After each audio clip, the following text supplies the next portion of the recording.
Those old videos are pretty fun. Let's see, any more here? Nope, that's the whole system here. Whew. Last winter was the first time I saw one of your speedruns. Oh, nice. Pretty good. Always appreciate watching the old speedruns, and no worries if you've seen them more, keep in more recently. Always a good time as you're here. Always having a good time. Views are compatible at all times. Really appreciate it. It's cool to see which ones were like fan favorites and stuff too. Because of course I see which one, you know, like YouTube likes. It pushes certain ones out the most in the algorithm.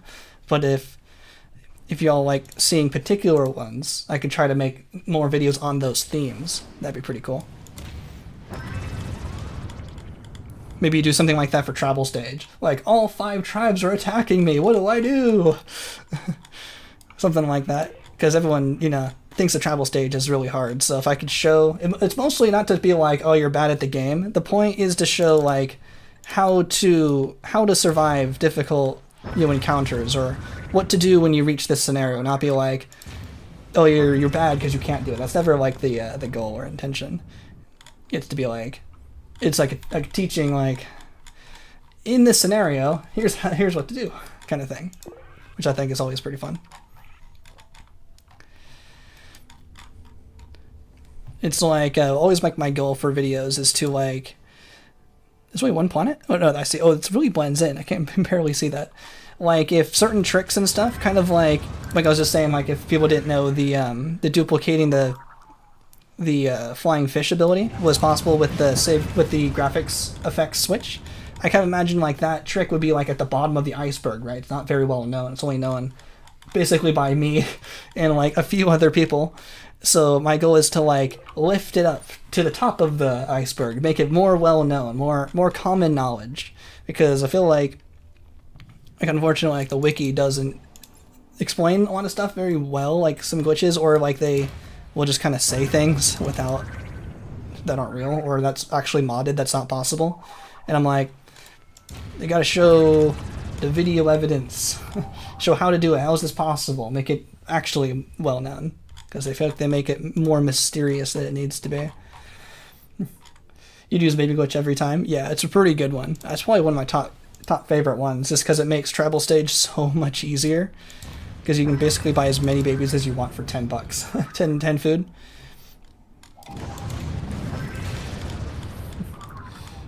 The Grox to unload Wooded Planet.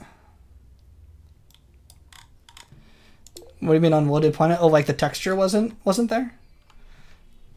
It sometimes just takes a couple seconds for the texture of the planet to load in. It's just how the game goes. Sometimes it's a little bit slow, but it's not like a broken planet or anything. As long as they're not on a gas giant, it makes it impossible to like conquer or destroy them. Then we're fine. Yo, Vicky, welcome to the stream. No worries. Being late's always fine. The VOD's also always available if you wanted to go back and watch any part of the stream back again. But no worries. Yeah, it's Sunday. It's a little different day, so it's no worries there. Yo, how much do you think longer this will take? I think we are trying to calculate, I think at the very most, maybe 10 hours. I'm hoping it's only going to take like 6 more, but the math says it's going to take more than 6, so I'm really hoping by the end of next stream, I think we're making really good progress. I'm definitely get a good judge by the end of the stream, because these cities do take a little bit longer because they have more buildings in them, so it takes a little bit longer to destroy them. Only a few more seconds, but I was thinking it was going to take like significantly longer. But if you're in the Discord and you're following my like Grox destruction updates and you see how much like progress we make per stream, it kind of looks like only 6 more hours worth total from the start of the stream. So I was kind of thinking we'd be done by 50 hours. So maybe next stream I'll just like go along to the finale and just try to finish it. But I want to, you know, give us as good of a head start basically today, because I want to wrap it up. I want to be done. I want to finish the Grox. We're almost there, and I think we're making really good progress.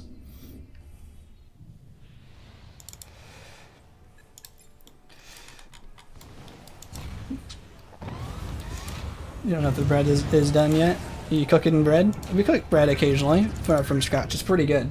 It's all nice and soft and squishy. Way better than old hard bread right out of the oven. Way better coming right out of the oven.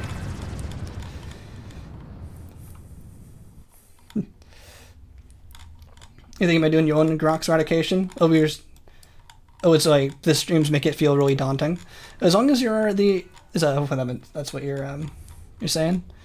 Hopefully I understand what you mean. Not that. Hopefully it's not daunting. Hopefully showing that it's just takes a while makes it easier to do, and hopefully your game doesn't crash as much as mine does.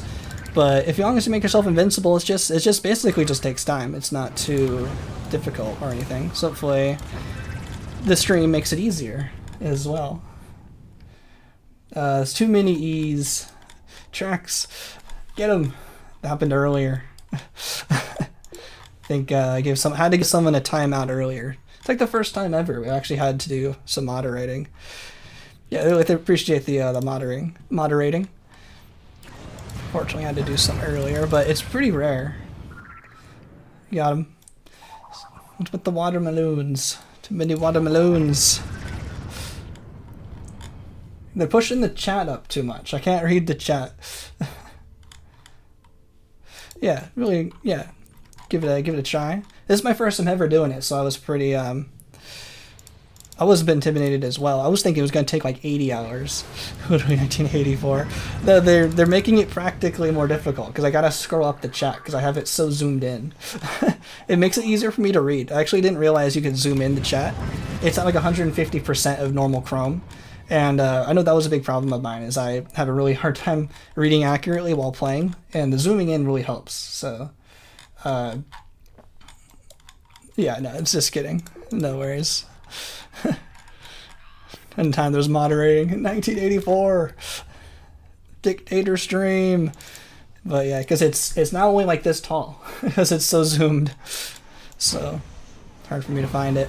But that means if your question goes up the chat elevator, feel free to post it again. Just post it once, and I'll try to answer the questions. As I like answering the questions, keeping me going. And also, if you're daunted, if it's too daunting to do the destroy the Grox, and try streaming as well. Maybe you might get some people to hang out, make it a lot easier. Definitely, people watching the stream has made it a lot easier for me to do as well. Because that was definitely my most requested video in all of the comments of all time of all of the videos was destroy the Grox. So, and I was like, I don't want to spend 80 hours all by my lonesome destroying Grox. I don't have that many WAN shows to keep me company. So, this has definitely made it a lot better. So streaming has made it a lot easier. So really appreciate everyone hanging out, having a good time. I also like learning a lot from the stream as well. A lot of good strategies and stuff coming out. And sometimes if you run into a problem like crashing or something, feel free to join the Discord, and we got amazing programmers who can do mods. They might be able to look at your crash reports and fix it up if you ask nicely. If you run into some problems like Fanatical was thankfully able to do for my game. Saved me 20 hours and a headache for this series, making it go a lot better. Civic duty to join the stream whenever it's on. He'll really appreciate it. Yeah, get your money's worth, and get the most out of it as you can for the streams. It's like certain streamers, like when I see, I'm like, oh, I gotta watch. Like I see like Monopoly, I'm like, oh, I want to join. It's Monopoly streaming. I like watching Monopoly's Halo streams. He's been doing a subathon. I think he's on like day like 81 or something in a row. He took like one break because he had to do something on a weekend, but it's crazy. The dedication.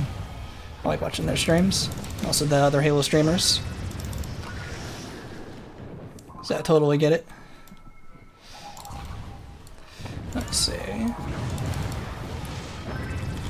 And hopefully the speedrun streams will be as interesting as well, which I'm also excited to try out in a couple streams.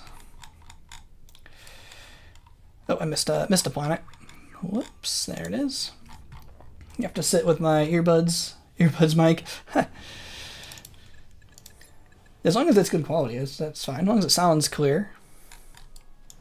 I mean, I think they can still be pretty good. Maybe we'll check it out sometimes. We have like a promote yourself channel now in the Discord, so if you'd like to talk about when you're streaming. Ooh, we got a double 2 in a row. Alright. Oops, what did I just do? Oh, I think I pushed the wrong button. Message will be hidden? Undo. I didn't want to undo them. I didn't want to hide them. Unhidden. I clicked the wrong one. Thanks for the monitoring. I think it shifted slightly. I'm pushing it around because of the watermelons. I didn't mean to do hidden. Where's the... Oh, did I push the wrong button? New to the monitoring. It doesn't happen very often. Hide user. I didn't mean to hide user. Oh, timeout is right above it. I just missed it. I'm still misreading, even in the monitoring. Hopefully, we didn't get rid of anyone else that wasn't spamming. Do we need watermelons? Moderating's new. Misread.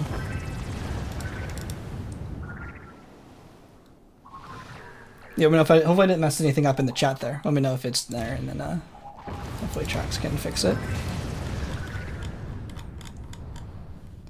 I picked a stream.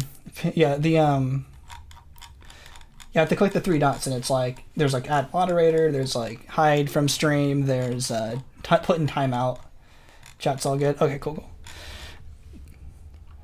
I don't want to like ban anyone. If it's just like. If they can just do it for a second. Okay, well. Pushing my chat up. I can't read my chat with all the watermelons. Okay. There we go. I did it properly this time. Put the 5 minutes. No more watermelons. You're still live? Oh yeah? How long have we been going for? 2.5 hours? Yeah, pretty good. I'm actually feeling pretty... Still a lot of energy. Go for 2.5 hours. Typically go for about 3 hours. How much? Don't want to get timed out? What's with the big blocks? Well, if you want to, there you go. This is like the first time I had to do moderating. Like ever. I really appreciate it. And most people are hanging out in chat and asking good questions. Happens occasionally. Happens sometimes, but it's fine. Not too worried.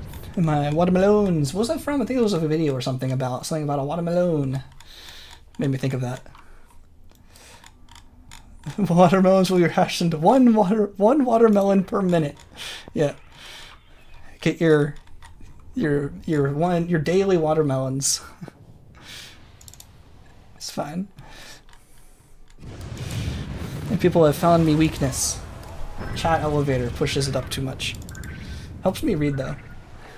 Having it bigger font. My old man eyes can't read my chat. Gone for 2 minutes and I've come back to 3 people being timed out. Yeah, they're spamming big blocks of stuff. Yeah, no worries, I got it. Really appreciate when you're here, but don't feel like you have to be here every single second. Hopefully I didn't mess up. I messed up one of them. Hopefully that's fixed. If you can see like the mod, if there's like a mod chat or something, like a mod log of what happened. I think I accidentally hid someone, but then I hopefully put them back. But never mind. How am I? Oh, I'm doing pretty good. Thanks for asking. Much appreciated. Doing pretty good. I got a lot of really good video ideas coming up. I'm really excited for what's coming. I think I talked about this a few times, but this video should be coming out pretty soon because this series is almost done, and I got a really good one coming out next week. It's about more speedrunning stuff, and then the video after that will be the Sporepedia related one about saving the Sporepedia, then probably this one, and then some more speedruns, or maybe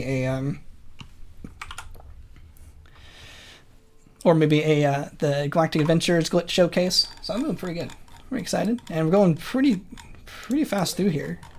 Destroying all the Grox.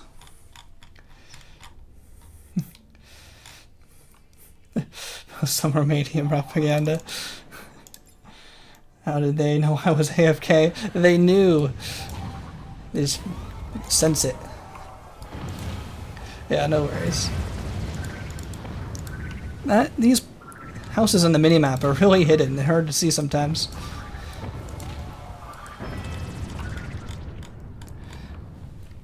Yeah, doing pretty well. Got a lot of good interest in this stream. It's been, I tried changing up the thumbnail to make it a little more specific to destroying the Grox. It was, whoa, we got a lot here. Whoa, wait a minute. 1, 2, 3, 4, 5. Wait a minute. Is that 1, 2, 3, 4, 5, 6 planets? I didn't know that was possible. Other than like, because it's a moon, it's a weird special case. Like they generated a moon, so it has to have a planet. Yet at the same time, it made 4 other habited planets. I thought only like Sol could have more. I'm gonna put this in my notes. Let's see. I'm putting this 45, 39 o'clock, 6 planets in a system. That's interesting enough for me to put my notes. That's crazy. You got 1, 2, 3, 4, 5 planets with an extra one, so 6 total planets. That's crazy. Of course, the list only has room for 5, but we see there's clearly 5 total colonized places. I'm gonna use Fanatical Frenzy on this system. I wanna keep this one. I want to show Metatic especially. I think they'd find that interesting. Okay, I'll try to remember the coordinates as well. 167. 619. Let's see, what was it? 6117. What was it? 167. I can't remember numbers. 167 at 619. That's why I said 619. At 619. Sorry for pausing the speedrun for a second, but that's a rare event I've never seen before. I don't think I've ever seen that before, so that's definitely worth taking a second just to admire the really rare system generation there. I'm gonna definitely save that to make sure it's locked in. We always have that forever. That's pretty cool. What event? This system, I'm not sure if you saw it, has 6 planets in it. 1, 2, 3, 4, 5 total Grox planets plus a big planet. So it's 6 total planets. Never seen that before. Pretty cool. So I just had to take a moment to put in the timestamp and the coordinates because I want to show that in the video as well, and definitely show tracks. Not tracks. Definitely show Metatic. They'd find that interesting. If you're not sure if Metatic is watching, but I'll show them later. That's pretty cool. I find that kind of stuff. Rare generation interesting. Oh, that caught me off guard. It was so strange.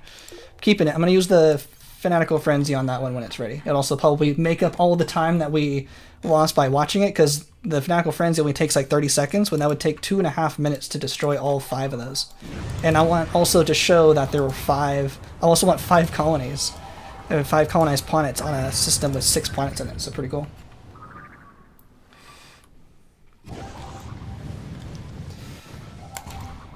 Where's Metatic? I'm not sure. Not too weird. I'm sure I'll ping them in the Discord later and show them the timestamp. It's a Sunday stream, so it's different than my normal days, so it might be different than what they were expecting. Well, it's fine. I don't expect people to watch every second of these streams, but it's still pretty cool.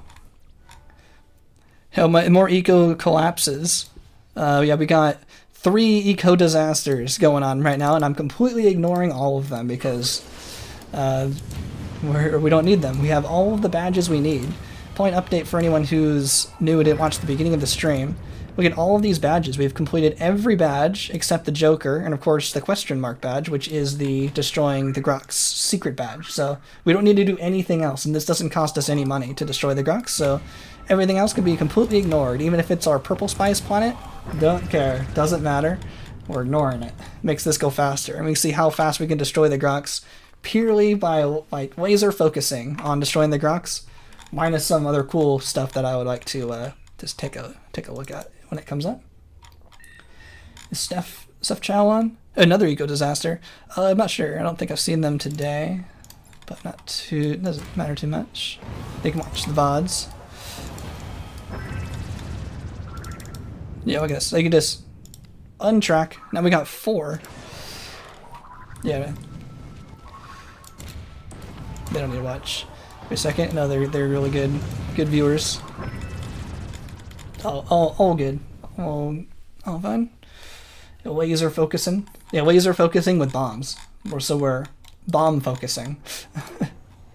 We could use the mega laser. That way we would be mega laser focused. Yeah. Now we're laser focused. Look how slow it is. And look how fast our energy drains. It's going so slow. It'd be faster if we destroy some buildings, though. Alright, we destroy some buildings. Zap. Yeah, that's faster. There we go. Now we're laser focused. And we're laser focused on destroying that one. Too bad the mega laser doesn't actually destroy them very fast. The bombs are much faster. Wasting time with the valence. Valence is fun. I'm a time thief. I'm stealing the time off the speedrun. Like in SpongeBob. Stop wasting time! Gotta write my essay! Why didn't you write your essay, SpongeBob? I'm almost running out of energy packs. I guess I got 46 of the mega energy packs. We're fine. Now we're back to destroying the Grox with speed. Looks like the Grox have glowing balloons. The glowing balloons. Is that their, like, I think it's like exclamation marks above their head. It kind of looks like they're holding balloons. That's funny. Never saw a single episode of SpongeBob? What hell is that possible? Gotta watch all the SpongeBob right now. And by all of them, I mean just season 3. Up to season 3, the first 3. That's all you need to see. I think it's on... Is that all on Paramount nowadays? Or does Amazon still have the first, like, 6 seasons? The other newer seasons, like, whatever. I only know the old ones because I'm old. So you get old... I think most of the memes are all from the first 3 seasons anyway. That was when, like, the writers changed. And it really kind of changed the show. And the 4th season was still fine. But... the first 3 were the best. We're almost done with Fanatical Frenzy. I want to make sure we don't leave that other colony behind so I don't lose track of it. Because I want to make sure they don't like repopulate over there and I miss it. So the last Grox planet we destroy isn't the last one. I'm like, oh no, where's the last one? So make sure we don't lose track of that. Once the Fanatical Frenzy is back, in a legitimate amount of time, we'll destroy the Grox. Up to season 3 noted. Yeah. Up to season 3, that's all that's needed. And if you like it, then I guess season 4. But I don't think you need much more after that. I'll have to check for sure, but that's definitely... You don't need to watch all, I don't know, 10,000 seasons like The Simpsons. And then you should be able to get all the memes. Oh, there's another city.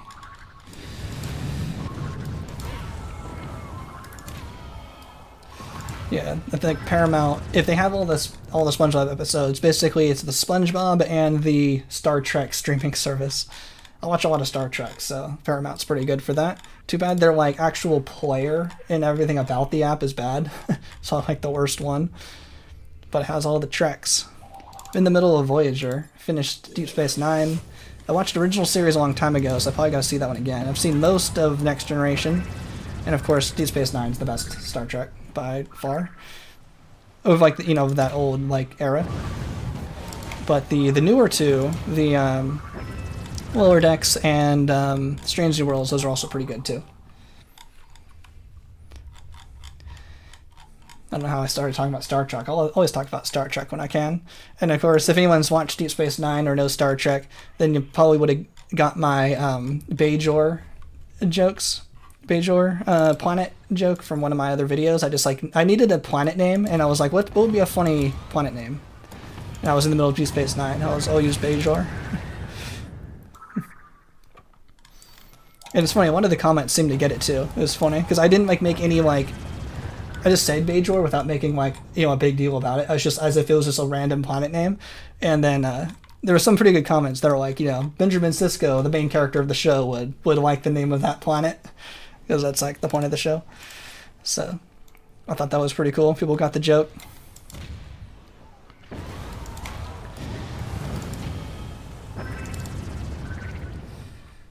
we did not talk about SpongeBob season 6. Oh no, I guess you don't have to, if you watch 4 and 5 if you want additional SpongeBob, but it sounds like season 6 is where it all goes to hell. Voyager's Peak. Yeah, I've been liking Voyager. I think because I've seen Lower Decks already, so I knew that like Lower Decks made fun of Voyager being like the wacky one, and I think I remember like Sheldon Cooper from The Big Bang Theory was like, I don't like Voyager, so I think I had I think like kind of a thing in my head about like, oh, Voyager wasn't as good, but then I started watching Voyager and I'm like, oh, it's still good. It's just basically, it's like more Next Generation basically. So I'm not sure what they were on about. I mean, it is kind of wacky. I mean, there's kind of some of the funny scenes like, bring the cheese to the medical bay. Or to sick bay. Bring the cheese to sick bay. I think Lower Decks was trying to make fun of that line, which I could totally see. But yeah, Voyager's still pretty good.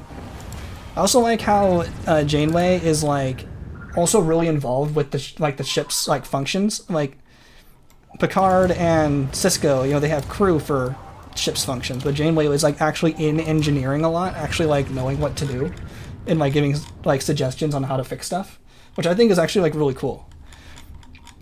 It makes me like, what I kind of makes me think of is like an NFL coach, like in football. Like sometimes the NFL coach is like the head coach was also like the head strategist for like the offense, like the offensive coordinator. So as the head coach, they're also the offensive coordinator at the same time. So like Janeway is like an engineer and captain at the same time. So I think that's cool. I just think it's cool when the captain's actually working on the ship more than just the crew plus captain. So I just found that was interesting. Am I Fanatical Frenzy up yet? Almost. The water worlds are a good treat. Yeah, it's pretty nice when they're the water worlds because it's just one bomb in one city, a lot faster. Yeah, the ecosystems are still on collapse. But definitely recommend at least Deep Space Nine if you're looking for a good trek.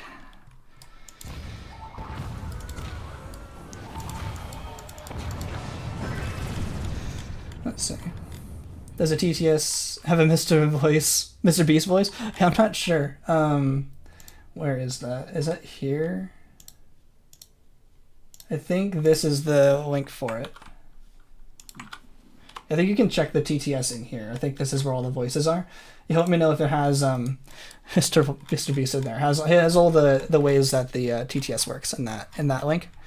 I have the links open in case there's like a problem with it, and I can just kind of force it to go again, or pause one if someone has one that goes on too long. But yeah, that should have all the voices. No Mr. Beast. Too bad. I know those stuff like GLaDOS and stuff.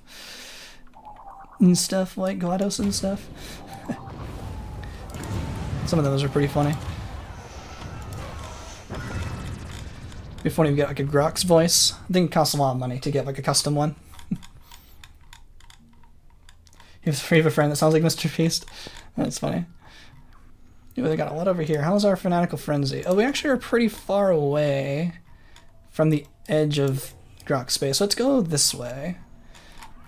Let's just clean up this area here. How long have we been on? About 3 hours? Let's see. I can go for a little bit longer. I'm starting to get a little hungry, but I think we have a lot more to go than I was hoping at this point, so I want to go a little further so we don't have to spend too many more streams at a time. Really appreciate everyone hanging out, watching me destroy the Grox as well. Wait, does GLaDOS control the Grox? Or all of her robot minions that she's been developing to do test subjects? Maybe that's why there's so many of them. I should be using the buttons more to zoom in and out. I've just gone back to my instinctual mouse in and out. She needs so many test subjects. And I've been promising and not delivering to do a bunch of portal tests, but I've been working really hard on these other videos, so I've been prioritized. So once I get clear of a few videos, if I work really hard this week on this 4PDA related video, and then I might take a week to go back maybe to some other Halo speedruns and finish up all of those portal test chambers, because it's still on my mind. I haven't forgot. I don't like stuff pending on my mind. I like clearing tasks. It's not like a task system. I have the portal test chambers to go that have been in there for like 2 months. Like, just haven't done it yet. Need to do it. I like Portal 2. Portal 2 also. Test chambers, and Portal 1 test chambers. If you all have test chambers that you've built or ones that you just know are really good, you can join the Discord and put them in the Portal Portal channel, and I'll try to make time to get to them. And Galactic Adventures as well. I really have very little experience with Galactic Adventures, so if you know of Galactic Adventures that are really good, that should just be like required playing for anyone who plays Spore, you'll let me know, because I need to get on some Galactic Adventures too. If you like seeing Galactic Adventures, let me know, and I'll do some on stream as well. Use it for Spode. Yo, Dr. Sucks, I think I saw you earlier before I welcomed you to the stream as well. Thanks for stopping by.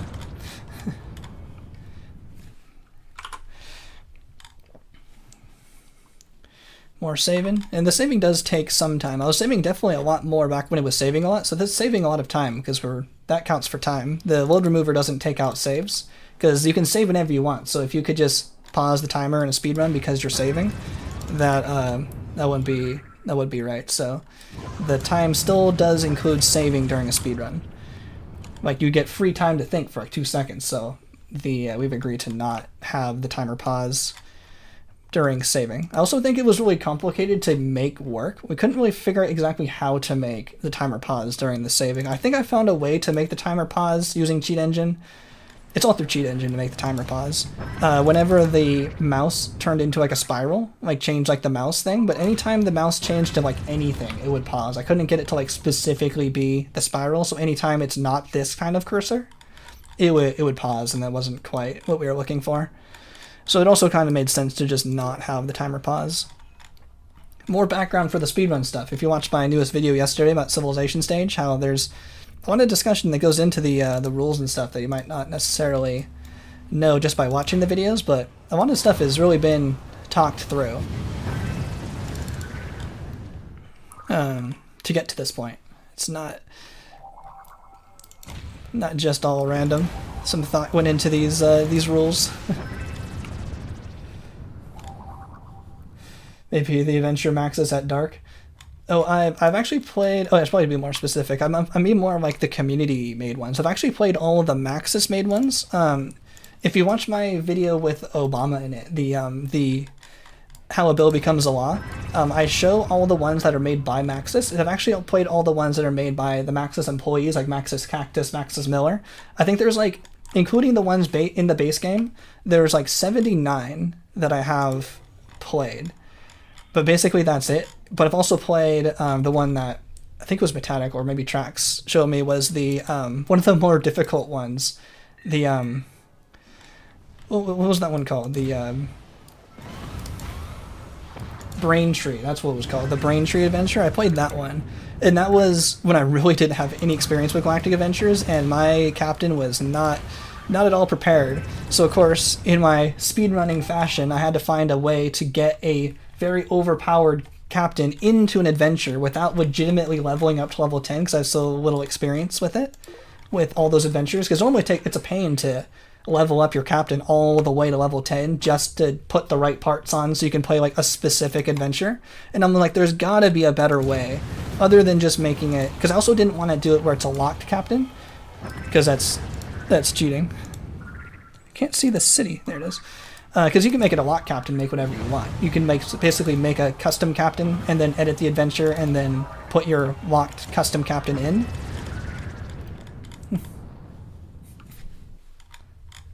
Hypothetically, let's say I was a Grox. Yo, thanks so much, Singleton, for the super chat. So Shapiro, is that Ben Shapiro? I think I recognize that voice. Of course I don't watch Ben Shapiro, but it's funny to make fun of him. Yeah, so is that like a common phrase that he says? Like, if hypothetically I'm something? That's funny. I don't watch his videos, so I don't know the jokes. But that sounds like something that would make sense if I knew it. Wasn't too great. Too bad. Take it up with Monster TTS. It sounded, I don't know. I don't hear him, so I don't know what it sounds like. Yeah, what say hypothetically? I couldn't fit it in. Yeah. Too bad. It wasn't exactly right.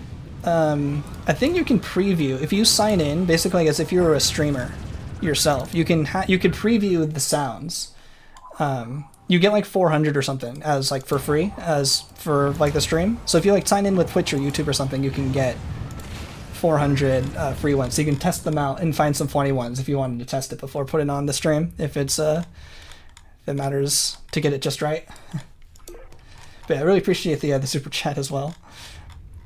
So for the Galactic Adventures, if I don't want to just put him as a locked captain, because I actually because that would make it a new adventure, and I want the actual real Braintree one with a custom captain. So I was able to basically use Cheat Engine to force in any captain I want into the custom captain menu. So that was pretty cool. So I got instant experience messing with Galactic Adventures. I feel like I found something never done before, which is kind of cool. At least from the community that we have, who are pretty well experienced in Galactic Adventures players, and they never seen me use Cheat Engine in that way to make a custom captain, like legitimately in a, or not, it's not legit because it's Galactic Adventures, but it's a Cheat Engine. But according to Spore, it looked pretty legit to get a custom captain with anything I wanted.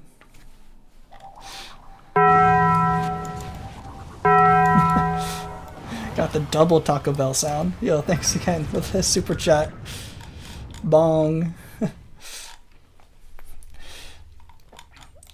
Yeah, so it sounded like those who are really experienced with Cheat Engine didn't know you could use Cheat Engine, or really experienced with Galactic Adventures didn't know you could use Cheat Engine in that way to basically force Spore to make you think that a legitimate captain, without any leveling up, like it had no captain points, but it had all the equipment on it, and I was able to get it in a custom captain adventure, so that's pretty cool. So I was able to use that to make a super overpowered custom captain and beat Braintree super easy, barely an inconvenience, and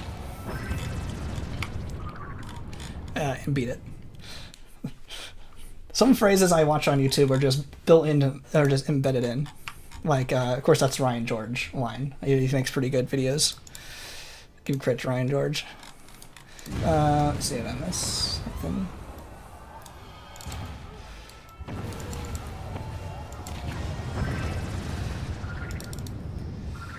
Let's see, as far as I know, the galaxy is safe from GLaDOS's minions, the Grox soldiers.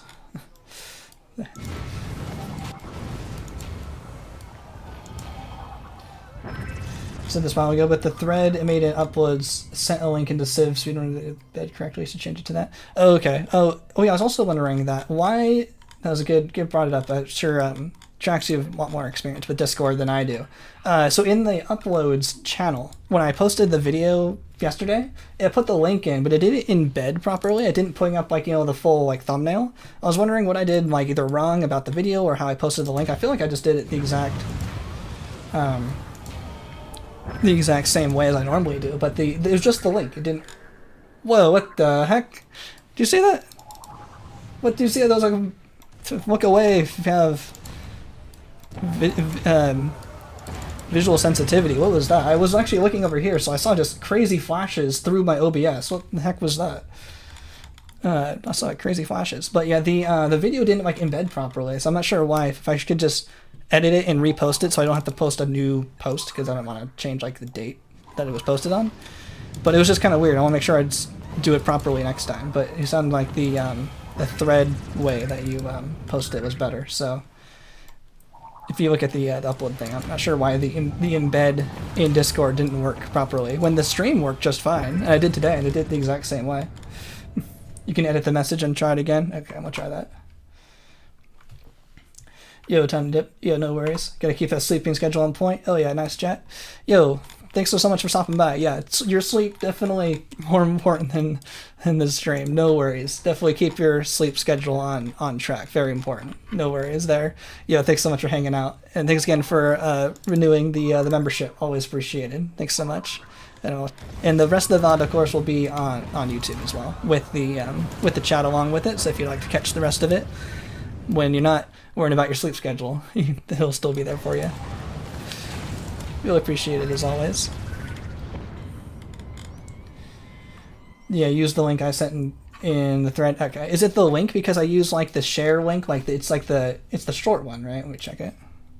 I use the u2.be link. No, I normally do that way, and that went fine. I'm not sure. I'll experiment with it in a bit. But yeah, still, I really appreciate everyone hanging out, stopping by for the stream. Still at 3 hours. We still got more Grox to go. Watch links are way better. Oh, interesting. You share links, but are pretty. Yeah, the share links don't work. Okay, should I use like the actual link that's in like the top like URL of Chrome? Is that better than the share link? I can try it like that. Maybe that works better. You think YouTube would have the best method for their own link system built into the share button, right? But I guess it's not quite right. But I don't want to have like a timestamp. Like if you put it in the link, it might say like you might give a link at a time. I just want it to be the very beginning of the video. Yeah, those always embed. Okay, that's good to know. I'll try to start using those. But it seems like the stream ones have always been working, and I think that's like the only way for me to get the live stream link is the share button. So I'll keep doing that until that one breaks as well. So yeah, thanks for working on it with me, making sure it always works right. I'm down with a migraine right now. No, I'm really sorry to hear that. I get migraines as well, so I totally feel your pain there. Instead of a shoe shopping, hanging out with the stream is chill. That's part of me lying here. Yo, at least I appreciate that the stream is a good comfort for having migraines. Yeah, I get them as well. I get them actually kind of often. It'd be like every 2-3 weeks or so. I take had some prescriptions for it, but it made me feel worse. So I just take like ibuprofen and Anacin. I use Anacin. It works pretty well for me. And if it's legal in your country, I know smoking the weed is pretty good for that. I use that occasionally. But I usually I don't smoke weed like basically any time other than getting migraines, but it does work for me. Basically entirely the most CBD related one. There's like no THC in the weed I have. But yeah, hopefully they don't happen too often. Hopefully it's pretty rare. But hopefully I get them pretty often, but they're not really that too bad. Maybe I'm just so used to them. They basically ruin me for like 2 hours, and then I'm like better, I guess. Like 2 hours every 2 weeks. It's not great, but deal. But yeah, sorry to hear that. I'm glad the stream is a good comfort though.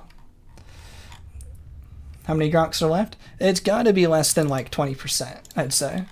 Maybe 15%? I can do a quick check in a sec if you wanna see. After this system. Haven't done a check in a while. Did I blow that one? How was that city not connected? That city had a no money sign. Did I bomb that one and forget to destroy the city? I've never seen the Grox city not already like with a problem with it.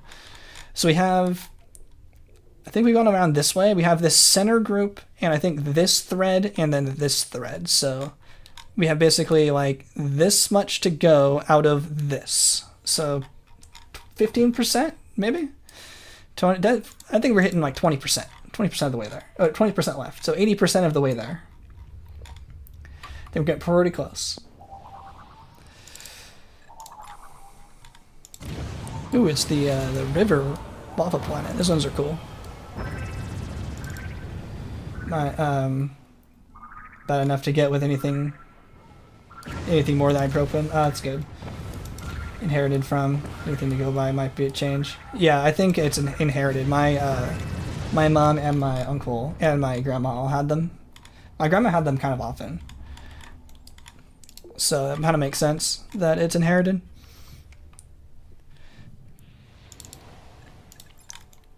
It's like when you're born, they give you a checklist. They say you have to choose, you get to choose your specialty. Like they give you a clipboard. You get to choose like a list of 5 and you only get to choose 2. It's like you get to choose 2 things you're good at, and then you got to choose 3 things wrong with you out of this list of 100. You got to choose 3 things. It's like, oh, I guess I'll go with migraines and bad eyes, I guess. Yeah, if only humans evolved a little better. Been not so disease-ridden. Come on, evolution. Killing me here. Need to CRISPR some of that out of there. I just think, I guess it could be worse, but still pretty bad. But yeah, I'm glad it's not that bad, or as bad as it could be. But sorry that you got them. Mega sucks. In Japan, the lava, the planet that just formed. Yeah, the planet just formed, but the Grox colonized it immediately. Yeah, it doesn't have the lava oceans. There's actually different planets that were in the original game, or the original version, like version 1. I think Trax, you were working on this to see. You had like a mod or something that put all the old planets that they like cut out of the game. I'm not sure if they meant to cut them out, but in the old version, I'm pretty sure it's not like mods that like made unique ones, but I think you're saying like in the oldest version, version 1.0, there were lava ocean planets, and that's no longer in the game. And they added cubes. They added cubes and got rid of lava oceans. I don't think that's a very fair trade. I don't like the cubes nearly as much as a lava ocean. That sounds way cooler. It seems like the pure hot ones, like they don't have nearly as much variety anymore. And maybe they added these like weird ocean planets too. I'm not sure if this was in the oldest version, but there was a mod to put the planets back in. But kind of lame that it's not like that big of an ocean for lava planets, but it's like those lava rivers, but like bigger. It's just kind of like an expanded lava ocean river thing. But it looks pretty cool. I saw a couple pictures because I'm not really used to the old version. I only play on the newest version, so I wasn't really that familiar with what was possible in the old version. I didn't think there was that much of a difference in the planets that were generated. And it's interesting how, the game is kind of talked about sometimes as like procedurally generated. There's only like very few procedurally generated aspects about this game. Most of the game is like handmade. Like the planets, there's actually a set amount of planets. Like maybe they were procedurally generated to get to this point, but it's not like how we think about in Minecraft where there's like 16 quadrillion different seeds. There's actually only like a few, and most of them were like made from scratch. Like the home planets, I think I've seen people call them procedurally generated. That took a long time to get here. But there's actually only 15. There's actually 16 home planets, but Vanilla Cold said that it's not used. It's just sitting there not being used. And that some of the structures and maybe the planet features are a bit of procedural generation on them, but the actual like planet layouts, like the continent, I think those are all handmade. There's only 15 in the game that are actually different. So I've played on a lot of them for Civilization stage and the speedruns to see which one's the best. And not all of them have 6 spice geysers on the home planet. So I think there's only like 6 out of 15 that have 6 spice geysers on the home continent, which is the most. So you definitely need a speedrun on the planet that has the most spice geysers. So a lot of the planet layouts are basically just not really feasible to use in speedruns because of just less spice geysers. But it's kind of interesting how they're not as procedurally generated as I think people initially thought for the game. If you could pick what colors your planet has, that would be really cool. You can like kinda pick the colors. So if you notice, like all my videos, they always have green grass. Like green grass is very important to me. I feel like that makes the stream look a lot better. I've seen a lot of other people with just like whatever color grass it happens to give them, but I think it looks kind of ugly with like super like dingy brown grass. Like especially like yellow is like the worst color. So I will basically save and delete over and over and over to get the right planet and the right coloring. It takes a lot of grinding. It takes a lot of work to get that right, but I think it's worth it to make the video look pretty with nice green grass. And I got pretty lucky that it also had blue water and blue sky, so it looks familiar to us humans watching it. Whoa, what's with the flashes? I've never seen the flashes like that before. Look away. It's like a lightning storm or something. I don't think I've seen that before. It happened like twice this stream. My computer's breaking. Let's save. So you can kind of grind for the right one over and over. You can't like specifically choose what you want, but you can kind of like force it with enough tries in a way. Those take a long time, so it's definitely not just like I chose it to be green. A lot of work actually went into making it pretty and green like that. So getting a different planet and then like also grinding for good colors, it's such a pain. So I try to do it as little as possible. Try to find like the best planet first, then do all the grinding to make it look pretty later. Oh, there's one more. You don't like how the blue is not blue enough? I think if I played on higher graphics settings, it would be more blue. You're talking about just in general for the game or for my like video specifically? So yeah, it'd be cool if it was a more deep blue. At least it's not like the cyan blue. The boomer computer is dead. Now my computer is actually really, really good. Even though I got, you know, the best processor I could get, the 13900K at the time, and of course it has like crashing problems. I've heard like Intel's having a big problem with their 13 and 14 Gen i9 processors, and people having crash problems. I've never run into any of those kind of issues. Like Spore was crashing because of a problem in Spore, but other than that, stability issues have actually been pretty good. But of course, I tried to get the most expensive, most powerful processor I could, and it has problems. But the screen we're actually playing on is pretty new. Has a 3080 in it, has an i9, 13900K, 32 gigabytes of DDR5, very new, NVMe drives. Pretty happy with this computer. Very, very expensive, but I basically don't need to buy a new computer like ever again until like a processor change happens, like everything goes to ARM only and x86 is just kind of left in the dust. When that happens, then maybe I'll have to get a new computer. But in terms of like x86, like it's gonna take like 7 to 10 years to like outpace this computer. Hopefully. I say that, and then next year, this processor is 10,000 times better. We figured out how to go even smaller than an atom in our processors. Yeah.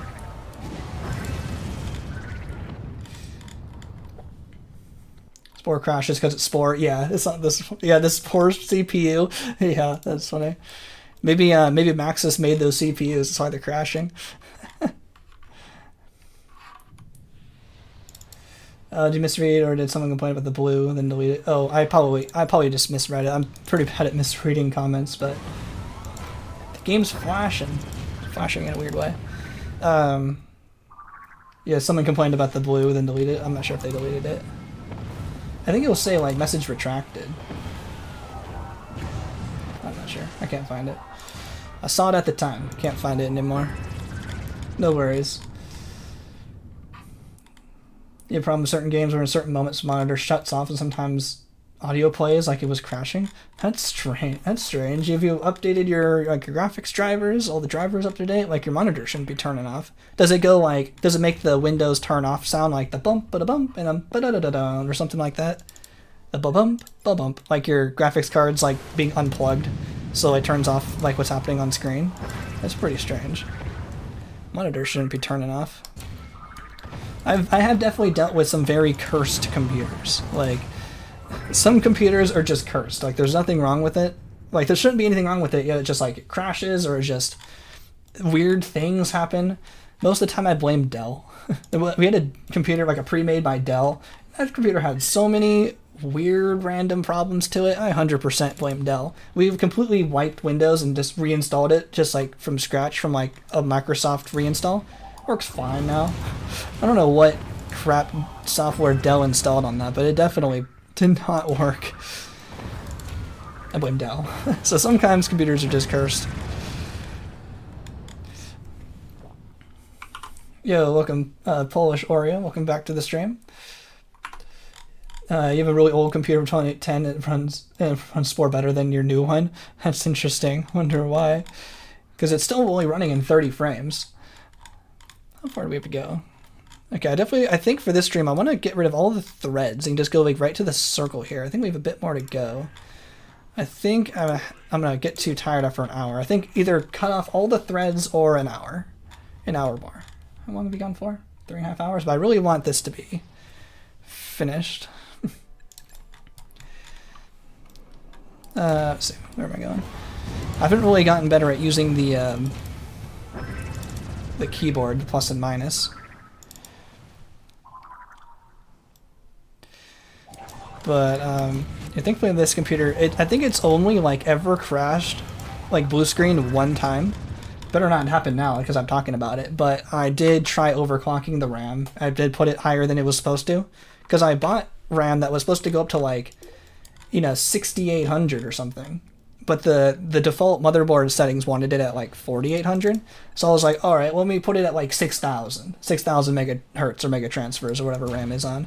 And it kind of, and I think it crashed after not too long. And I'm like, well, I'd rather have slower RAM than it crash, so I'll just put it back at 4800, and it's been fine since. That was basically a month after I installed it, and that was like about a year ago, actually. I think I've had this computer for a year already. That's crazy. Maybe 11 months so far I've had this computer.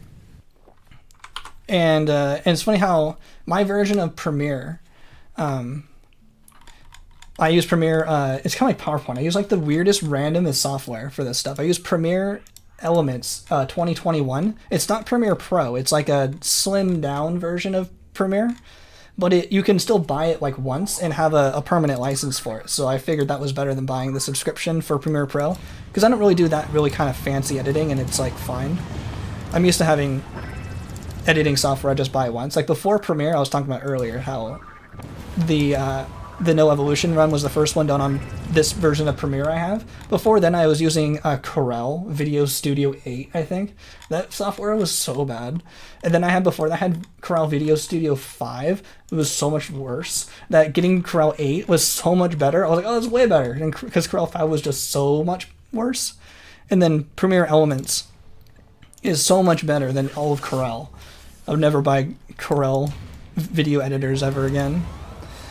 But I'm sure Premiere Pro is even way better than Premiere Elements. But you have to buy that you have to use a subscription. If you don't, yar har har it, I guess.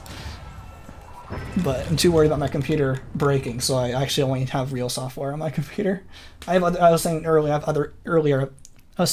have other computers that are the sacrifice for my yar har haring experience, but not my main one. Planet from Eco Disaster. Nope. No Eco Disaster for me. Oh, the water particle effects on the water isn't blue? Okay, I see.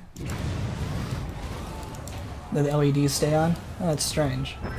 Computers are great except for the Wi-Fi. Sometimes disconnects. Oh yeah, I also like just don't trust like Wi-Fi cards. I will always get dedicated like extender Wi-Fi boxes from like Best Buy or something, and then use that as the Wi-Fi, and then Ethernet everything into it. So I have like the main router in this room, and then like the Xboxes in the living room. We use Xboxes as our like basically like a Chromecast for games, and basically as a TV viewer, and that's connected to a dedicated extender box because I don't trust built-in Wi-Fi with like computer stuff like Xboxes and stuff. It's never very good.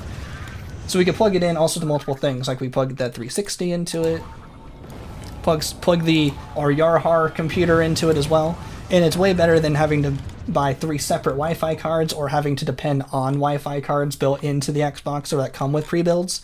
It's kind of like Wi-Fi in a smart TV. It's like they say Wi-Fi with like, you know, but they put the cheapest one in there, all just enough to basically put it on the box, but not actually good enough to be useful. So I'll buy like $100 Wi-Fi extender, have that do all the Wi-Fiing work, and then just Ethernet that into the Xboxes to make it a lot better.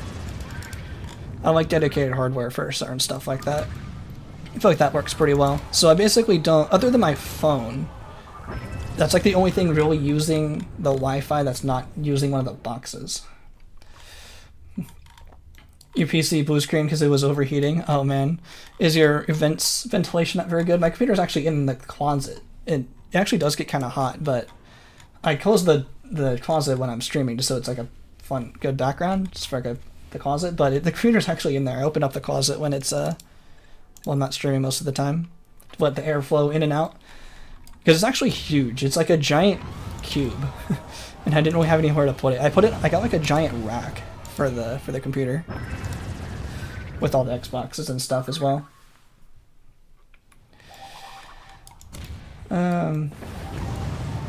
What is it?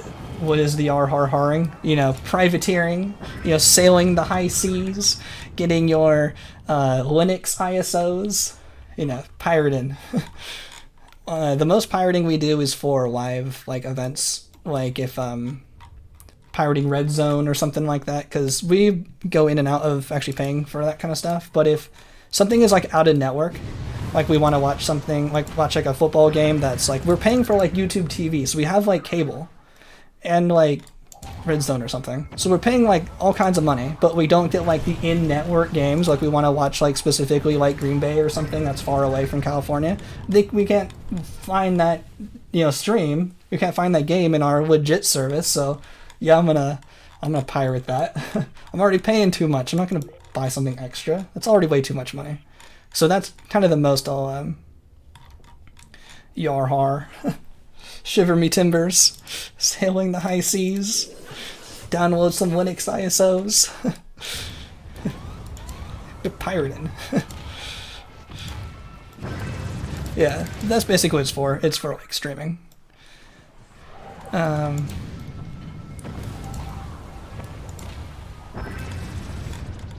let's see. I use the no disasters mod. They just get annoying most of the time. Yeah, that probably makes sense when you're doing a casual run. We still needed the disasters for the Eco Hero. We only needed 50. Once we got the 50, then I started ignoring them. Don't have to do the disasters anymore. Think the bread's ready? Oh yeah, you were cooking bread earlier. Let me know how that goes. We cook bread occasionally. It's been pretty good. One of those things that's like we actually got like a bread maker like device and then ended up not really using it, and then we started doing it more like really from scratch, like in like just a big pot in the oven, and it seemed to turn out better that way, like doing it more not in like a device. What happens if you pirate Spore? Is there anti-piracy? I guess it depends like how and where you get it. Like, it depends if you get it from, like, DRM-free GOG. Like, technically, GOG would be, like, the best place to pirate. Because if you buy it once, you could just send someone the files and then and you need the CD code. And then if you have the CD code, you can infinitely install it on as many computers as you want. So if you just send someone, you know, a big .zip of the game, I guess that's pirating because you're giving it to someone else for free. But I mean, you can't make an online account. I mean, it's the most anti-piracy there is you need your own CD key to make an online account, like an online Spore account to upload, download stuff. But to play the game itself, if you're just interested in playing offline, like that's kind of how I do most of the time. I'm not even signed in right now, which is most of the game to me. That's why I have so little experience with Galactic Adventures, because most of the Galactic Adventures is online. That's why I played the Maxis ones, because I got those. I have an online account. I just basically used it for Maxis only. Then you could just install it infinitely. I mean, I have the DVDs. I can burn ISOs of those and just send it to you over Drive, give you the CD key, and you can play the oldest version of Spore with offline as well. I mean, I don't think you don't need like a cracked version as long as you get like the CD key. It's technically pretty easy, I think, to play this game as long as you have someone else who has it. But I don't usually like, you know, distributing it or advertising it, but it's like in a the hypothetical way of like in a technical way of how to do it. That's like how it's done. In a purely educational thought experiment scenario, it's very easy. Just you can't get an online account. So if that's important to you, then it won't really work. Yeah. I know the Steam version doesn't give the codes anymore, so the GOG would be the best way to do it. But I see, it's funny how I see so much Steam slander of the Spore version of the Spore from the Steam version. People say it's like more buggy and glitchy and stuff. It's like literally the exact same game. I'm not sure why Steam has this perception or like a connotation or something that it's a more glitchy version of Spore. It's like the exact same thing. You just don't get the CD keys anymore. You used to, but I have a CD key. I have an account from 2008 because I bought the game a really long time ago, and I made an account with the CD. So I still have my online account from 2008 that I still use. So I didn't really get bothered by Steam not giving me CD keys. But the game itself is the same. It's the exact same executable, or I wouldn't be able to use mods with it, or they would have to have a different executable or something per version, which you don't need.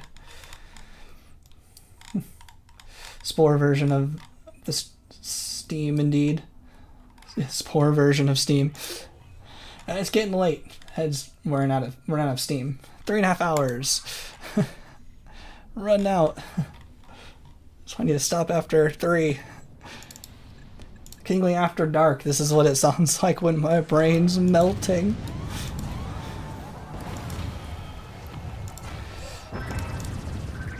It's all a theory. Let's see. I think I missed something. Yeah, also Steam is, Spore is so cheap. Yeah, Bren Blocks pointed out. It's also super cheap. I bought Spore on GOG. All three of the Creepy and Cute Galactic Adventures are $7. I mean, it's pretty easy to get all, and it's have it forever. The idea of me also buying it on GOG, I should have got my DVDs out. I have them in my closet. I bought this game like 4 times now. I bought it twice on DVD because I lost it, and then bought another one, and then found it. I think I have 2 Galactic Adventures, and of course I have the whole thing on Steam, and now I have it on GOG. But you can't get the latest version with the DVDs, so those ones are kind of not very useful anymore. So you need a digital download to get the newest versions of the game. But why I have it on GOG is in case Windows 10 is unsupported by Steam, and then Steam also unsupports Windows 10. I need the Windows 10 version. I need Windows 10 to play Spore for certain glitches to make it a little easier, like the Control-Delete glitch.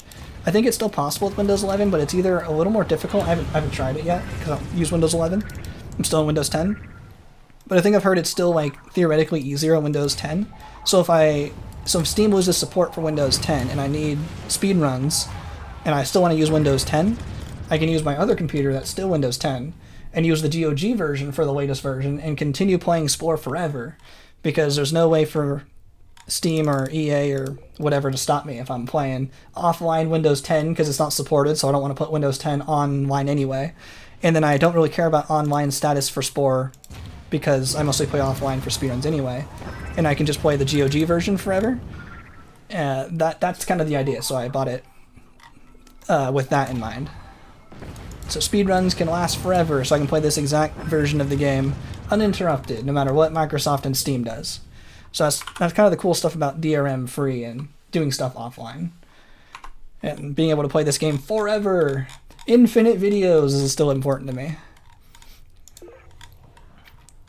Ooh, kind of going all the way around here. Let me find, I have that one Fanatical Frenzy. I want to make sure I don't lose that one. Oh, there it is. This is the one I wanted to use Fanatical Frenzy on.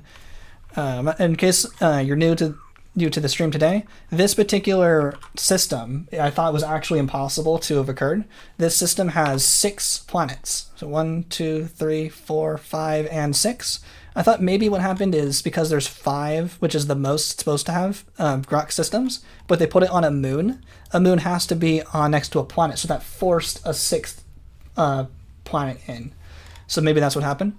But interesting, right? That's 5 is also pretty rare, and also to have 6 is like double rare.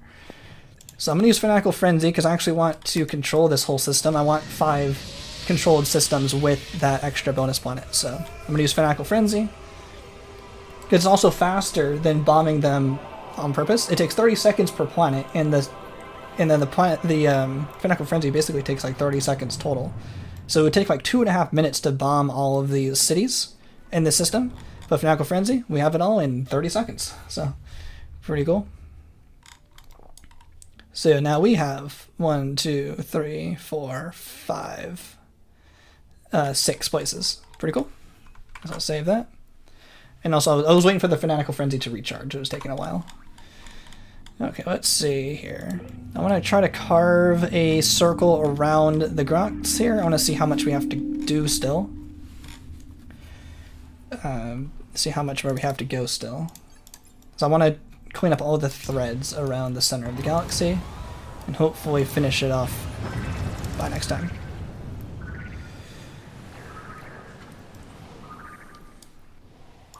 There's a tool for mass downloading the Sporepedia. Oh yeah, that's there's a few of those. It's the API downloaders. I guess that message was probably a while ago.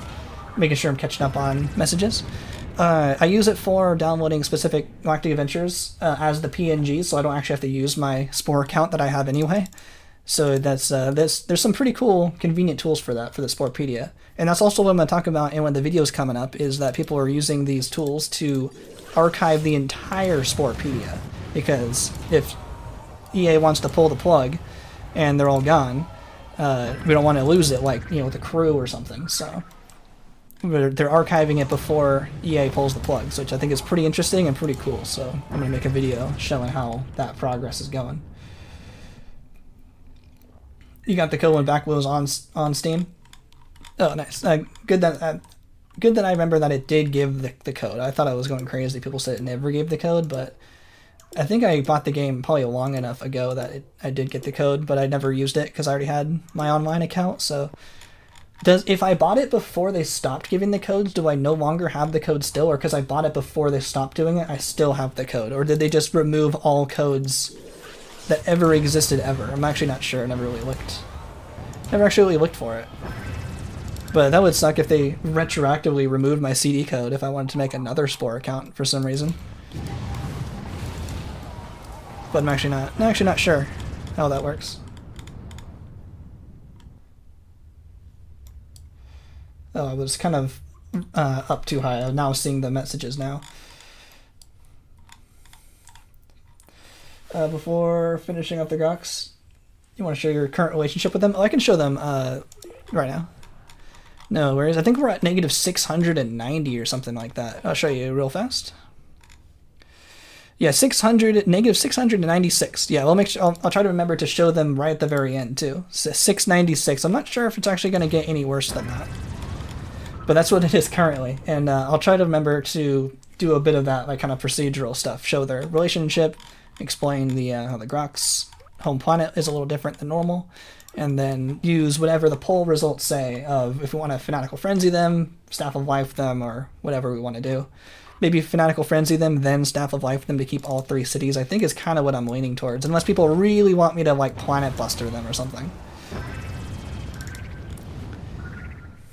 We break into negative 1,000. Is there more ways to go negative 1,000? I mean, I have some positive relationship because of our allying, but those completed missions might go away. I'm not sure if that Brick Galactic code might. I don't think it will because it's still at 50.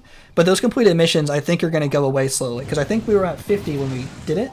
So if those decay, we're definitely getting at least under 1,000. Is there more way we can... I don't know if there's more ways. Actually, let me... I don't think there's... Is there harming our planet in here? Using harmful tools. Let me just do this really fast, I guess. I'm gonna test it. Can we make it worse? I'm not sure. I've used the Staff of Life before, so it's not doing anything if it's making them lower their relationship. But I'm gonna see if manually increasing the Terra score counts as harming our planet. It would try abducting their citizens. Do I not have that? Scaring our citizens, capturing our systems. Sure, let's do that before they get destroyed. It's too toxic for my cargo, incinerating. Oh no, it crashed. The first time it's crashed in like ever, of course, of doing something. Oh, that felt weird. How was the last time I crashed? No, hopefully that's not a sign of what's to come. No, a crash. A crash. It's your fault. And it's your fault. First time it's crashed in 25 hours. It's on the timer. It's crashed. I don't remember when the last time I saved was. I've been saving kind of often, but dang. Okay, let's be a little more careful. Oh, it crashed and I felt a weird feeling in my stomach. Oh, failing missions. That would actually be pretty good. Oh, I guess I did it just here when I Fanatical Frenzied these guys. Hopefully it's not a sign to come, but we were doing something different and unique, so I'm not currently worried that it's going to crash anymore. Hopefully. Let me just bomb these guys normally. Please no crashes. The power of the crash fix save us from crashing, at least in this way. There's no crashy crash. No, oh no, worse. I'm not worried. They didn't lose that much time. not worried. It was just shocking because we've been on such a good streak for so long. Yeah, the game must have got confused. I'm sure it was crashing because we were doing extra weird stuff, but it's totally not crashing in the way it used to be crashing constantly. I'm really surprised we didn't get a crash in like a different way than normal. I mean, because it's Spore. There's a billion ways for this game to crash, so I'm surprised we didn't find a different reason for it to crash than that. No worries. I'm not. It's fine. That's funny. Of course, we deviate out of the exact linear way. You know, we've been doing this the whole time, and it crashes. It crashed before the city disappeared. Interesting. Yeah, the crash before always seemed to happen like right on impact of like destroying them. I'm just gonna save a little bit before. Well, if the last save was decent. Yeah, that's still why I've been kind of saving somewhat often, because it could still crash at any time. Thankfully, the save was good.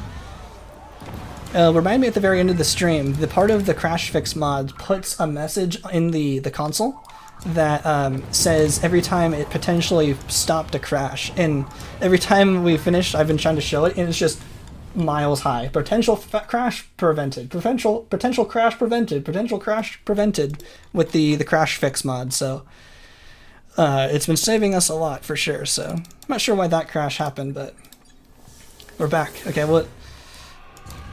once we clear this, we'll try that again.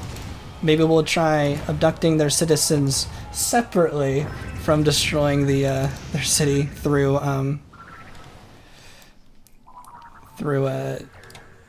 increasing the terror score. Ooh, calm down, no crashing. I just gave PTSD of the first 7 days of crashes. It's fine, I'm not crashing anymore. It's funny, I actually had, in my testing of the crash fix mod, I actually did crash, actually somewhat quickly. And I was like, oh no, it didn't fix anything. But then I tested it for longer. I'm like, oh, it's 1 out of 1. It could have been a fluke. And then it never crashed again after like 3 more hours of testing. So I was like, oh, that actually must be pretty good. Maybe I got just super unlucky. So does abducting them scare them? Oh, that guy got flung. Oh yeah, we got another minus 30 for abducting our citizens. So yeah, we got more minus. Is minus 30 the maximum for this? Yeah, it doesn't seem like. Does this count as abducting, or do we have to actually bring them in? There he goes! There he goes! Whee! Splat. Let me see if minus 30 is the best. Yeah, it looks like 30 is as far as that one would go. Okay, so we got more minus 30. Okay, let's go to another planet and increase the terror score separately. So hopefully not crash. Pro casually playing with the Grox. What Homelanders say? They're toys for our amusement. Been in the middle of the boys. That show's like so spot on with like American politics these days. With just like how everything goes in that show. But I was like, oh, I need to use that on stream. Okay, let's try this again, shall we? Atmosphere generator, ice storm, and let's use air conditioner. Let's see if it'll let us. So we're at negative 726. So let's see if harming our planet gives us more negative. Yeah, dropping from high.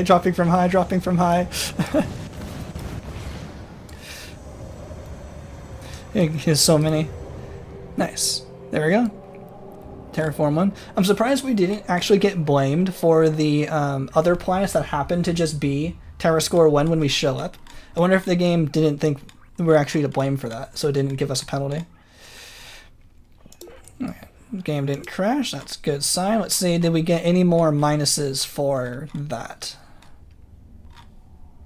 Oh, we did. Nice. Helping our planet, minus 50. Nice. So let's save and do that again. I want to see how far down we can get this.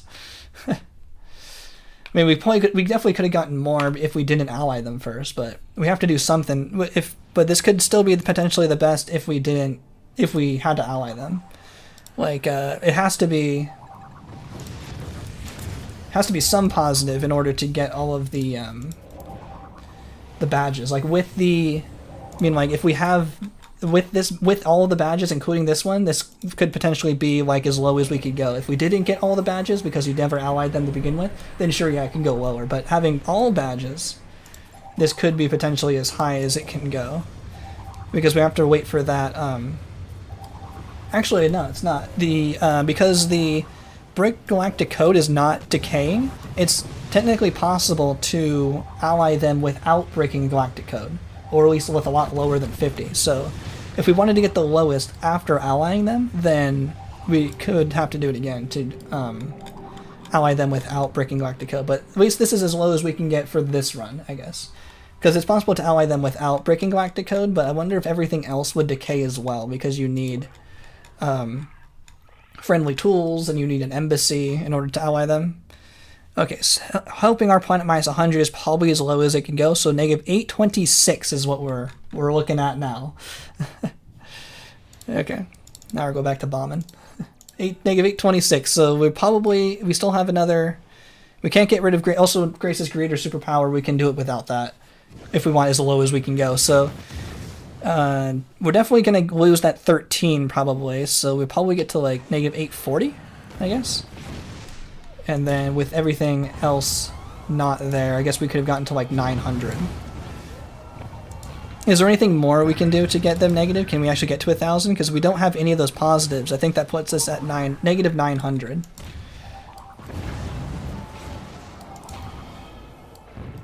Harming our planet is a positive for them? Well, I don't think it would be possible for us to harm the planet, because if they are on a planet that's already Terra Score 1 when we arrive, they instantly just get removed because they can't survive on Terra Score 1. So I don't think we ever get the chance to actually lower the Terra Score. I don't think lowering the Terra Score further out of Terra Score 0 does anything. If you make it worse, like if you go all the way to the edge, do they actually see that as helping our planet? I don't think that would. So I don't think you can get the plus for them. Is that possible? Terra Score -1, not even the Grox can live there. Because if that's actually possible, that could actually be interesting for the Grox ally speedrun, if that's actually a positive for them. I just assumed that wasn't possible. But if that actually is, and I didn't know that this whole time, then that's a crazy new strat that we potentially just discovered. Just dust and debris. Just dust and echoes. But yeah, I'm not sure if anyone can confirm if it's possible to get a beneficial helping or hurting our planet for the Grox. I'm not sure if that's actually possible. That would be perfect for them, right on the very edge. Yeah, I don't think it's possible. But it might be. I might just not know, but I'd be surprised. Because that would be really helpful for the speedrun, if that was. Because just getting some Terra tools and just making their planet worse for free relationship, that would be very, very powerful for the speedrun. That would save a whole bunch of time. Even like plus 30, if that was possible, that would save a whole bunch. You do a video of getting the max amount of spore bucks in Civ stage? Yeah, probably. I wonder, I know what the max, I'm not sure what the max is. I would probably just sit there, not doing anything. Because you can, well, especially on easy would be pretty easy, because you can, easy difficulty doesn't let you spawn the other systems until you like claim a Spice Geyser, even if you put cities in your even if you put buildings in your cities. But I guess it would just be easy just to complete the whole planet and then just sit there. We have to defend. I mean, I could just go to the very end of Civ stage, get all 10 cities and then just sit and wait, unless you mean I have to do it before I finish. But on easy, yeah, I could technically sit there forever without spawning in any cities. It's only like, I think hard, definitely on hard and maybe on Whoa, what that ship was driving around crazy. I'm not sure on normal, but definitely on easy, you can't spawn the other cities until like you either buy a vehicle or claim a Spice Geyser. Just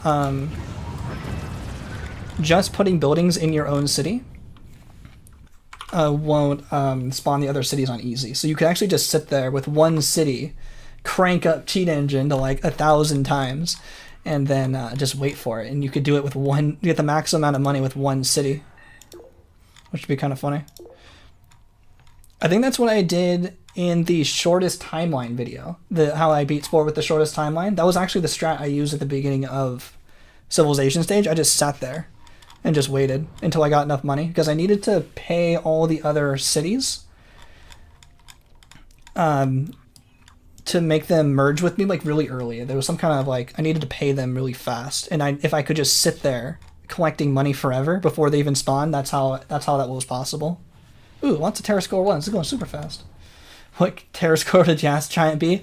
Yeah, probably negative like 50. Super inhospitable. It doesn't even really have a solid base to stand on.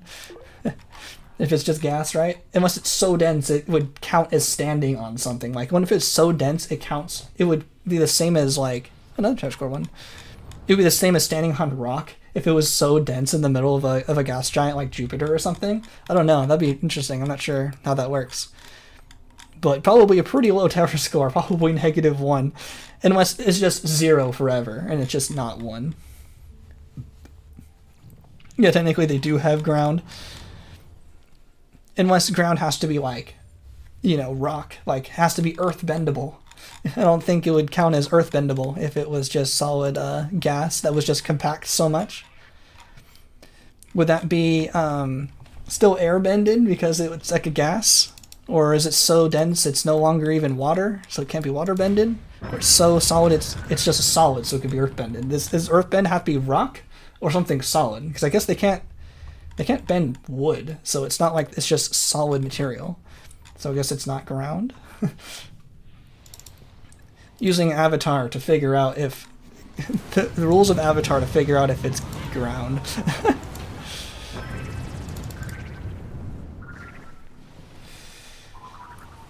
Jupiter's a steel core. Oh, interesting. I didn't actually know that. Is steel? Is it like, oh, you mean like iron? Because I know the sun is dense enough to create fusion in order to create iron. But I thought maybe only the sun can do that. I didn't think Jupiter would be able to create. Does Jupiter have? Does it create fusion, or maybe does it have a steel core just because it collected it just from the universe itself, or did it generate it by itself? I'm actually surprised if Jupiter could generate iron, because I thought that would require a lot of fusion, and only the sun can do that. Collected when it formed, yeah, that makes sense. I mean, I guess that counts as a core. I was thinking it was just like only gas that formed, but it probably has. How much iron do you think there is? Like, I'd be surprised if it was like a lot. More than a few atoms, but I'd be surprised if it was like a big ball. But it's pretty big. I mean, I think I'm underestimating how big Jupiter is. So it could have collected a little bit of iron. Is still like, you know, the size of a house. I'm not sure. Alaska, Neil Smokey deGrasse Tyson on that one.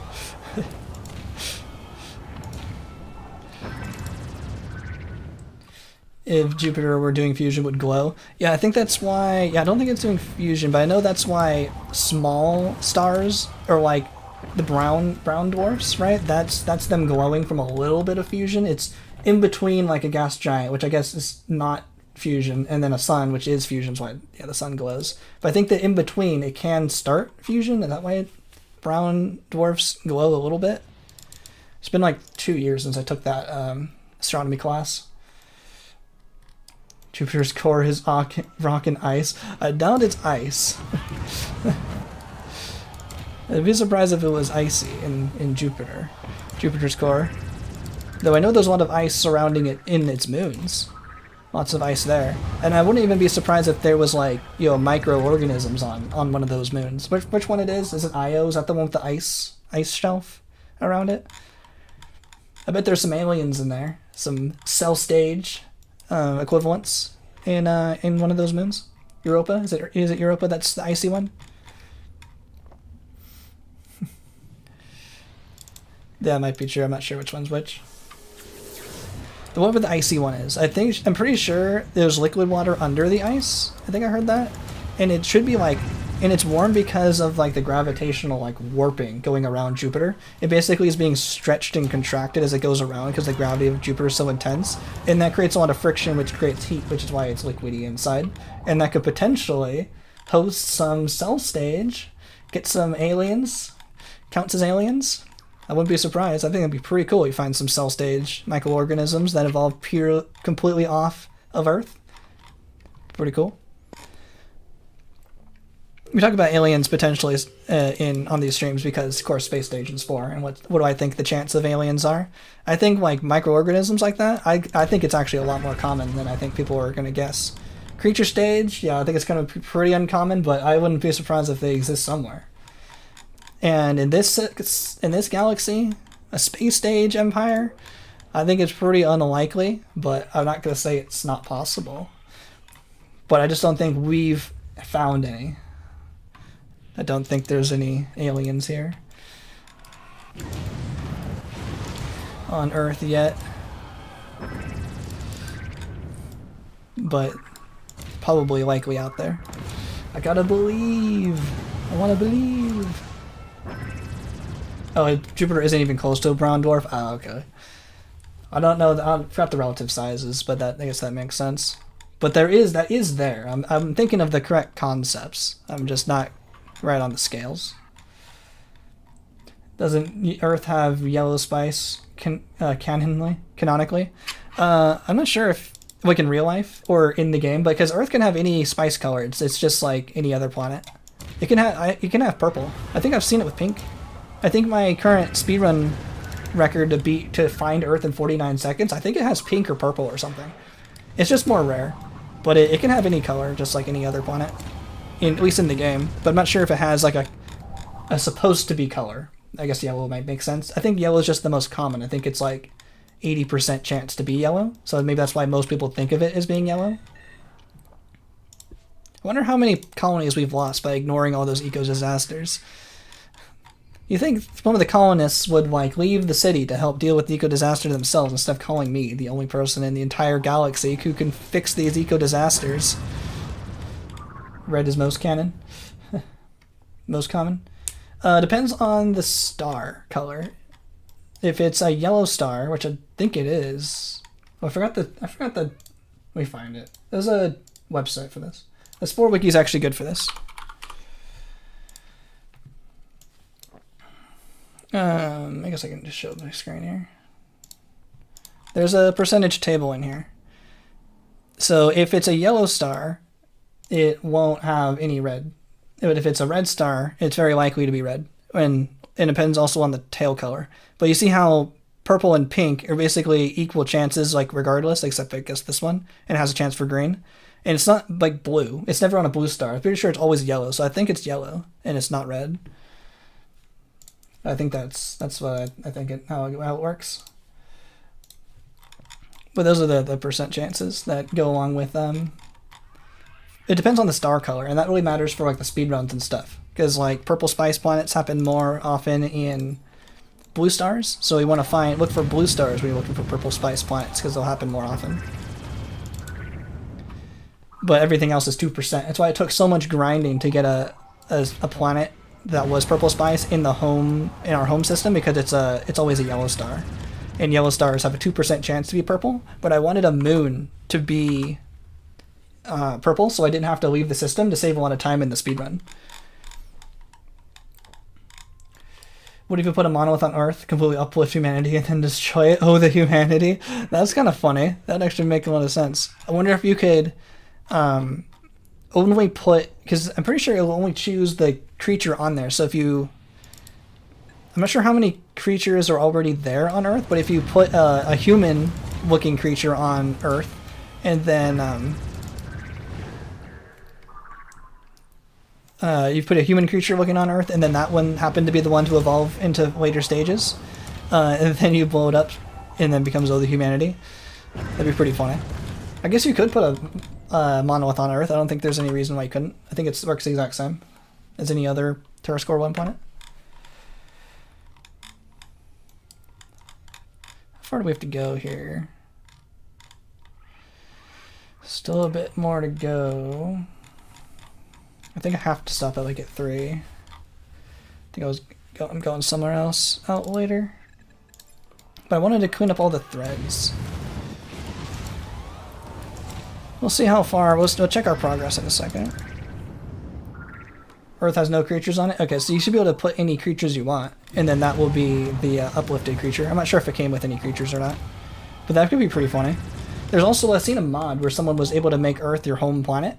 I haven't used the mod myself, but I know the person who made the mod is legit, so I know it should be possible. So I should be able to play a civilization stage on Earth and, like, you know, make it look like I'm on Earth and do a bunch of Earth puns. That could be interesting for a video. Playing Spore on Earth. Because it's like it's just a planet script. You just replace the home planet with the Earth planet script. With a mod, it's solely possible. Not too hard to do. At least to install. Someone else had to do all the work to figure out how to make that possible. Yeah, it's Terra Score 1 by default. Yeah, it's Terra Score 1 and the atmosphere is up really high, so I think they were trying to make a point about global warming or something because they because it's high atmosphere. Like, we've increased the atmosphere with all of our global warming. Putting too much CO2 in the atmosphere, so that's why there's no humans left. And only barely habitable. And if there's no animals either, that makes total sense. We killed them all off. We killed them all.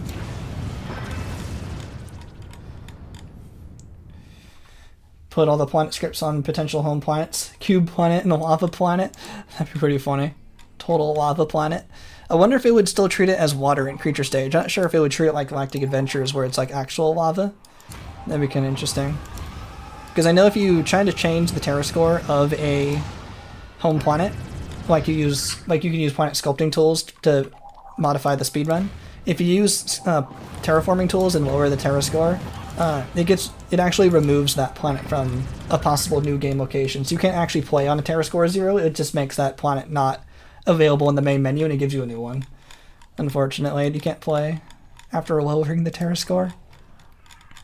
You also can't raise the Terra score on like other planets. It also messes up the mission where you have to scan the destroyed spaceship. If you like raise a planet's Terra score higher than 0 or higher than 1, it confuses that planet script and actually like it sends you to like the wrong planet. I wonder if the script is just sending you to the planet with the highest Terra score, and you have to go to that planet, and then the spaceship isn't there, so you can't actually see like your soft lock. You can't progress the mission. So I was trying to make that Purple Spice Moon a Terra Score 3 planet to make it really fast to generate spice, but I couldn't do it because you couldn't get past the destroyed city. You couldn't get past the destroyed spaceship mission. So if anyone's wondering why didn't I just, if I was using New Game Plus anyway, why didn't I just increase the Terra score so I didn't have to do all that work later? It's because it didn't work. It was a soft lock. So I thought of that. Oh yeah, the saves like block a lot of stuff. Like you can't use like planet busters and stuff on your home planet. It's like pretty protected on home planets and like saved home planets. They're like it like says like you can't use it on this planet. It's protected, and it blocks you from doing a lot of the kind of stuff you would think you would normally be able to do. But with mods, you can kind of lift those restrictions. And if you planet buster your home planet, it'll choose another colony to be like your home planet. So that's another way to use mods to make Earth your home planet. Even though this other mod is a little more interesting because it actually lets you play before space stage, you can force it to kind of look like your home planet. Or you can try to make your home planet look like it's right next to Earth, which I think there's also, or right next to the center of the galaxy to make it look like you had a really good save. Yeah, including terraforming tools. Yeah, makes sense. So I think I saw there was some post on Reddit or something that was like, look how lucky I am. I got a save right next to the center of the galaxy. And we're like, no, that's modded. Whoa, another big flash. Like, no, not possible. That's not how that works. You have to use mods, unfortunately. You're lying. Crazy flashes going on with this game today. Yeah, and I think like Fanatical even identified like the exact mod used that like gave like that the exact new game or the exact save game that they're using to claim it was lucky, unless they didn't realize they were using the mod and they used like a mod pack or something, and then they were using the mod and said, "Whoa, it must have been luck because I didn't think I installed that." So that may have been possible. I usually like giving people the benefit of the doubt for stuff like that. He was probably just unaware a mod was installed, if there was like a mod pack or something, or they're trying to get Reddit clout. Not sure. But yeah, there's a minimum distance from the center of the galaxy that a new game can spawn on. And I've used like different mods that basically force the game to generate with like thousands of new game locations. Instead of 6. As normally when you start up the game you get 6 new locations. But Vanilla Code made a mod that started with 1,000 just to see what was possible. And it never gave a spot like closer than what we like normally use. There was a spot that was closer, but like it wasn't as convenient, like in like direct line to the center of the galaxy, but like the path to get to the center of the galaxy wasn't as convenient, but like the literal distance from the center of the galaxy was closer, but it wasn't technically better for like a speedrun. 47 hours! Look at us, 47 hours. Thanks everyone so much for watching this really long stream today. How long have we been going for? 4 hours. 4 hours today. Let's give a progress update. Let's see how far we've come today. Oh, this is an interesting looking planet. What is this? It's all like long lines. Interesting. Yeah, 47 hours. Yeah, Retron, you're welcome. I must have missed it. Wait, so you know when you delete a save, the planet explodes. Is that an expansion of an explanation of how your species and empire stick around even if you delete the save because your homeworld can't be played? Maybe I'm not sure about the canon reason, but like yeah, that's true how that works. If you have a space save, and you delete the home planet, it doesn't actually like delete your whole empire. Like if you had colonies and stuff, it just becomes like an AI empire and it's just not like playable anymore. Probably because it would be too hard for the game to like realize what colonies are yours and like get rid of them and make them like inhabitable again. It just makes it an AI empire, just like any other random one. Yeah, so that's what happens. So if you delete like a cell stage save, it should be like a normal Terra Score 3 planet, like uninhabited again. But once you hit space stage, the game kind of treats it a little differently. It should still be like another empty open planet if you delete like a save up to civilization stage. It should just be like normal. You took a screenshot of the exact time. Did you get 0.02? That'd be pretty impressive. Or just like on the second. That's still pretty good. That's pretty funny. I still hope we only need just a few more hours. I don't know if we're gonna beat 50, but I think it's gonna be close. Discord Media? Oh, cool. And you got the 0. Nice.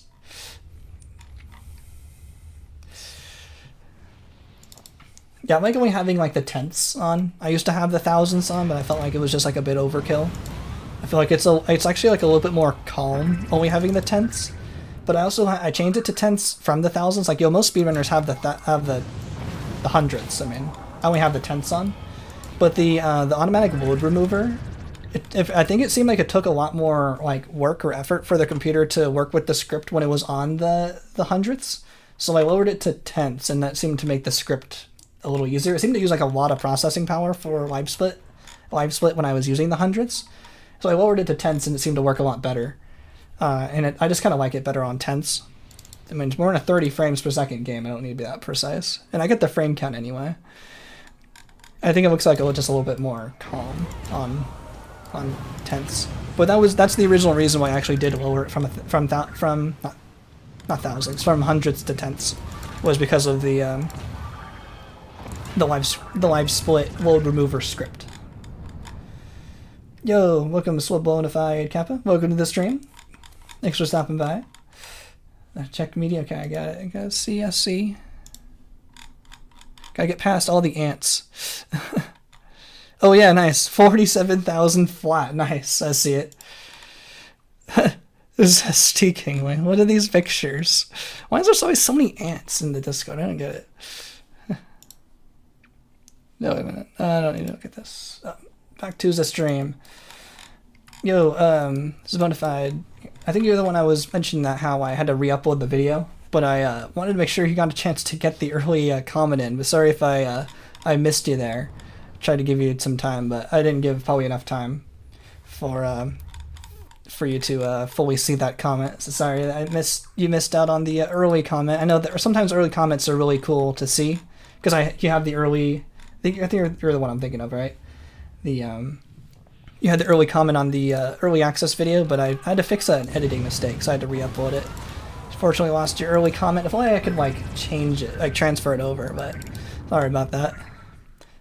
Hopefully, I'll try to fix all the editing mistakes and upload a final version better next time. But those who don't know, I have the videos on early access, so people can like comment like 6 or 7 days before it's normally available. So. And some people like having that like early, I was here 7 days ago kind of thing, so I'd unfortunately lose that for that last video.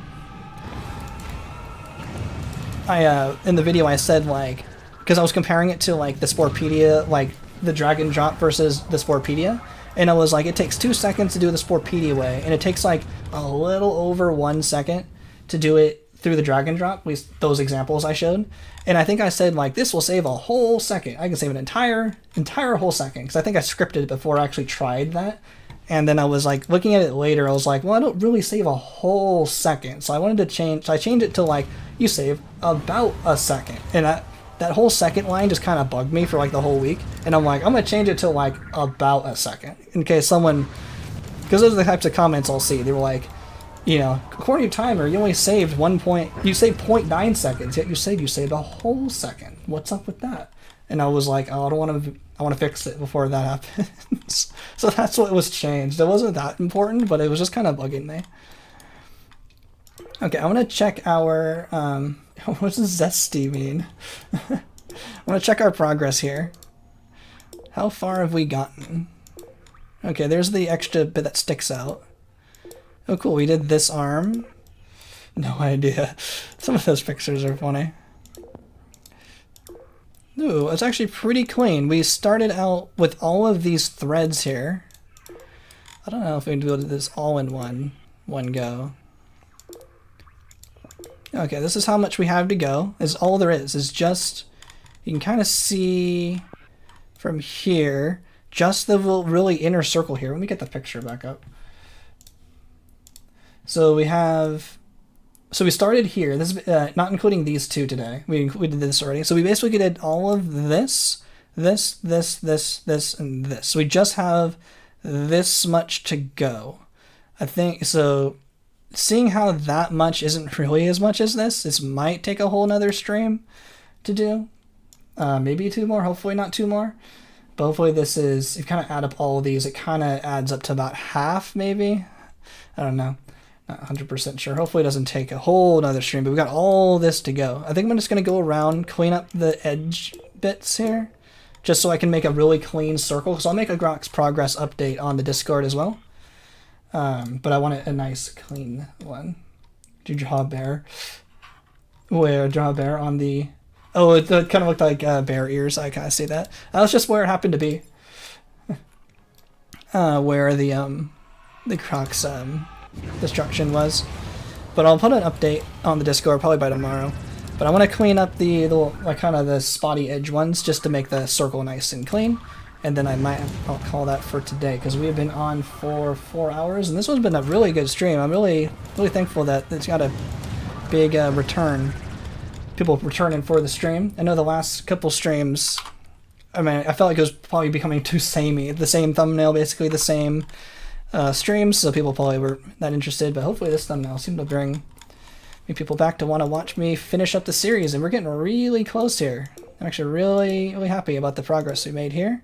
So this kind of show you how far to go. I guess I'll clean this one up and get really close by next week, and I'll put that poll out into the Discord. How do you want me to destroy the Grox's final city? I'm kind of leaning towards Fanatical Frenzy, followed by a Staff of Life. That's kind of what I want to do. But if there's a lot of call for like a Planet Buster celebration, then we can do that as well. But I'll put that poll out. and I'll see what y'all want to do. Oh, I thought you were talking to me. I'm like, oh, am I not enunciating anymore? Do you need me to speak up? But yeah, no worries. Yeah, yeah, I'm not too worried. It's I'm sure people are just lurking. Workers number one. I've heard on another stream they like all the workers are like the backbone of the Twitch streams. Keeps the stream looking lively. Gets me that ad revenue, right? People watching. Yeah, no worry if you're lurking. It's no worries. But if you have a question or want me to talk you through something you've seen on a video, definitely feel free to message in chat. Yeah, 50's been pretty good. I'm pretty happy with that. And maybe we'll do some... Probably this week, I still want to focus on that Sporepedia video, but if I get a lot of good progress done, and this video isn't finished by next week, I might take a break in making videos because I'll have like basically 2 prepared ready to go. And I'll do those portal test chambers that I've been lagging on. Let me clean up these 3. Let me do these ones too before we go. But the sign of the voice. My voice is starting to get rough. Free money is money. Yeah, I really appreciate everyone watching, and watching the ads really helps support the stream. And if you want to support the stream, you can join the memberships and get early access to videos and a whole bunch of cool emotes. I still don't know for sure if you can use emotes on other people's streams. Doesn't really sound like it, but it might be possible. But if I have some pretty funny emotes, if you still want to just kind of use them around, I won't get too upset if you spam those. Just don't spam too much. They're going to push up my chat. I can't read my chat. If you want to use the emotes. I wish it was kind of like Twitch, we could use the emotes everywhere.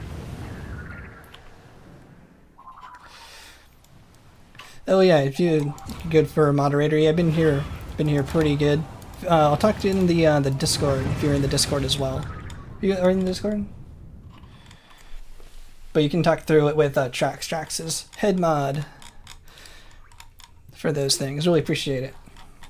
But yeah, thankfully we really only had, that was probably the most trouble we ran into today, but I don't think it's too much of a worry.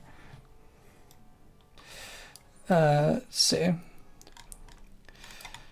But yeah, that would be good to talk through in the Discord as well. But yeah, I really appreciate you always being here. It's really cool. Seeing, keeping me going, get me the energy to keep on going. I think hopefully, compared from last stream, I feel like my reading was a lot better. Last stream, my misreading was struggling. Stream, but it's good vibe. Oh yeah, I really appreciate it. Glad it's good vibe, good chill environment to hang out with. Well, I appreciate hanging out. Yeah, no worries. Don't feel like you're pressured to chat or anything. Always appreciate everyone hanging out. Let's see, it's pretty clean around the edge here. Don't want to have to like make a big like loop around when I'm like showing how much Grox we still have to go. Want a nice clean circle. But that looks pretty good here. Alright. Looks like we have all the threads, and this looks like the furthest away. So I think I'm going to start here next time.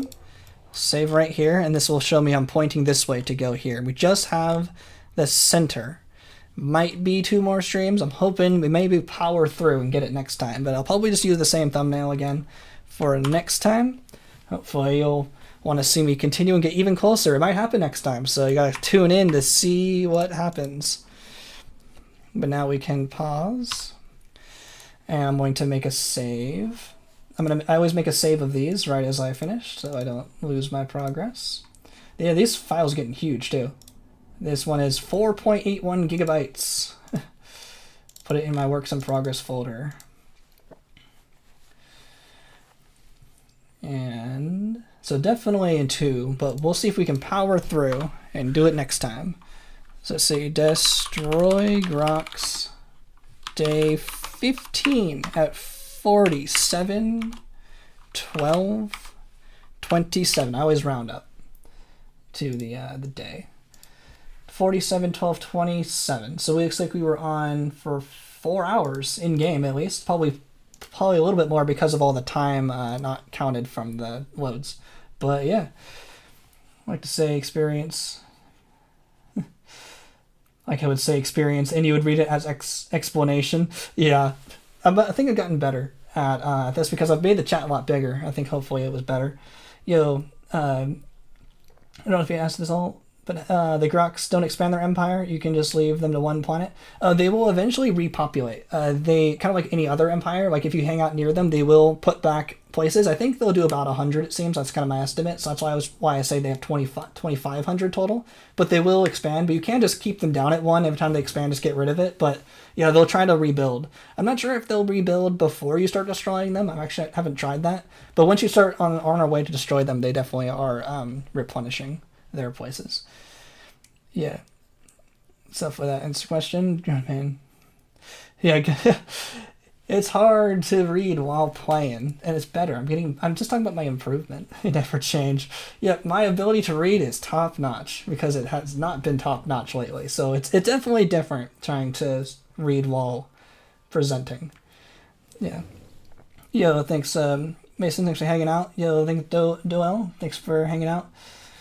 I heard Might B2 is Knight B2. Return attack from a chess PTSD. Oh no. I haven't played chess very much. If you want to see me play some chess, maybe I can do that one day. I'll check mod chat. Cool. Oh, that's why all of your mods have the default menu. Yeah, I just kind of hang out here. I like playing at the middle and going like this to the beginning of the stream. Kind of like just very consistently starting to do it. Ew, thanks for hanging out in the stream. We see you left the Spore game long enough, kept following him around.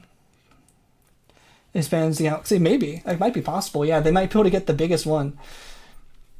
I got PTSD from the crash of space stage. I got, yeah, big, like a stomach churned upside down when that happened. But yeah, don't worry about it. It didn't seem to happen regularly. I think it was just a one-off. We're fine. Yeah. Yeah, I'm still compliment my ability to read while presenting. That's hard. It's been hard for me. I've gotten better. Hopefully it was better this time. Yeah, I'm getting there. Okay, it's all on stream. Okay. Oh, thanks. You have all of the Portal test chambers that I haven't played. Cool. Thanks for gathering all of those. Those are the ones I haven't played yet. There's only 4? Okay. Feel less bad. I thought it was way more than 4, and I was lagging on them. But yeah, Portal test chambers are something I need to get to, and maybe we'll get to that probably by next week. I think is what I want to do. So I got good videos coming out. We're almost there destroying the Grox. When we destroy the Grox, I'm going to take a break from like long series, do some speed runs, along with some other really cool videos I'm planning to do. When I finish kind of all my speedrun goals, we will then do the all achievements grind. I think Portal's fine to stream on YouTube. That's probably true. It depends how long it takes for the other... That's probably... Yeah, I think we did pretty well with the YouTube stream with Portal. I'll try it out. I'll see what day I want to do it. If I want to do it like on a weekday, I might do it on Twitch. But I'll decide when the time comes. Is it some stuff copyrighted? Speedrunning Portal? Oh no, those Portal speedrunners are too good. If I'm going to do speedrunning, I want to focus on Spore to get this as good as possible. Red Gold, I think Metallic has a mod for that. It's basically, the mod will limit their radius that they can expand. So maybe if you can just make their radius 0, they won't ever spawn. But yeah, there's mods for that. If you want to join the Discord and probably ask Metallic for it, or Vanilla Cold, or some of the other good mod crew, they could probably point you to it. There's also a whole modding Discord specifically made for Spore for cool mods like that. So totally possible. You just gotta find the right Discord. But yeah, I want to focus more on the Spore speed runs to get them as fast as I can. I'll leave the Portal speed runs to the was it Zernicus and crew. Do they still speed run? They're pretty good at speedrun. It'd be hard for me to learn.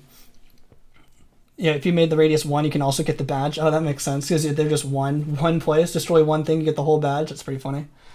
Yeah, I think Portal is fine on... Yeah, I think the song got copyrighted, like the Still Alive song, but it got copyrighted for a cover of Still Alive. So I was like... I didn't want to like dispute it or anything. I just muted it. But it sucks when you have to like do any edits. Like it gets rid of the chat along with the stream, so it kind of sucks. So maybe the next time I do Portal, I'll just skip the song. So, kind of weird. But, yeah.